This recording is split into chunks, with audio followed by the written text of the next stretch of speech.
Hey, what is up everyone? My name is Silent in the T, Gamer Extraordinaire, and this is a super quick, straight to the point guide on how to obtain the returning Hell's Retriever in Black Ops 4's Blood of the Dead.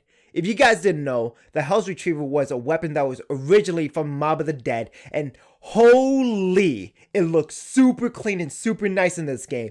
I absolutely love the look of this weapon. I guess that's what happens when you remake a classic map like Mob of the Dead to next gen. Anyways, hopefully this guide can help you get the good old Hell's Retriever so you can battle the horde of zombies. And if it does, press the like button and maybe subscribe if you want to see more Black Ops 4 Zombies content, tips, tricks, or anything gaming. With that out of the way, let's load up and jump right in. The first step into obtaining the Hell's Retriever is similar to maps like Mob of the Dead and Der Eisendrache, in which you have to find 3 wolf heads or dog heads or whatever you like to call them that's located around the map. The first location is at the spawn area in the new industry room. When you spawn in, open the first door and head to the right side and open that door. Once you're in new industry, there should be a dog symbol at the far end of the room. What you need to do here is feed it some zombies. It seems simple, but there's a catch.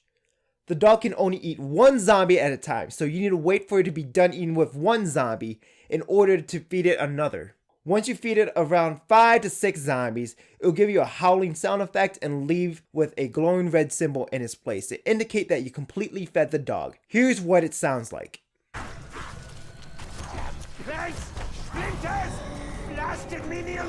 Now that you fed the first dog, let's look for the other 2 locations for the dog. The second location of the dog is at the second floor of the cell block, where the dog used to be originally in Mob of the Dead. Nostalgia aside, once you find the dog symbol, like the first dog, you're going to feed it some delicious looking zombies. And again, you can only feed it 1 at a time.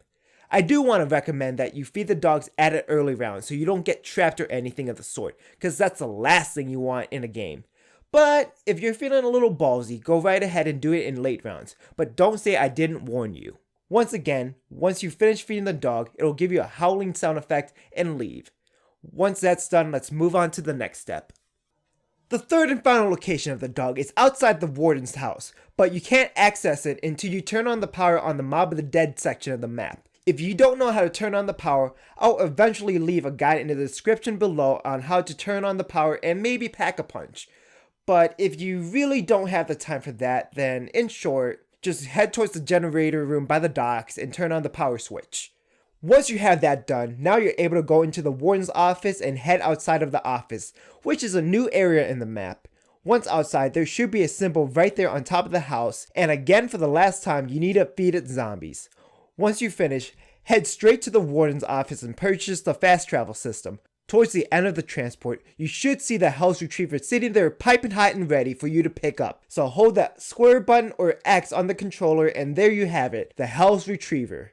The Hell's Retriever acts like it did in the original Mob of the Dead. For those who didn't play Mob of the Dead, it acts like a boomerang, so when you throw it, it always comes back to you. But with each throw, there is a cooldown, so be aware of that. A cool feature for the Hell's Retriever is that you can grab power-ups for you, so you don't have to manually get it. Just throw the Hell's Retriever at the power-up and it'll bring it right to you. One last thing about the Hell's Retriever is that it can charge up even more to make it stronger. Just hold the grenade button and it'll charge up. And with that, that's all you need to know on how to get the Hell's Retriever. Hopefully, with the Hell's Retriever, you can battle the undead with ease. Thank you all for watching and I'll see you guys in the next video. Silent in the T, over and out.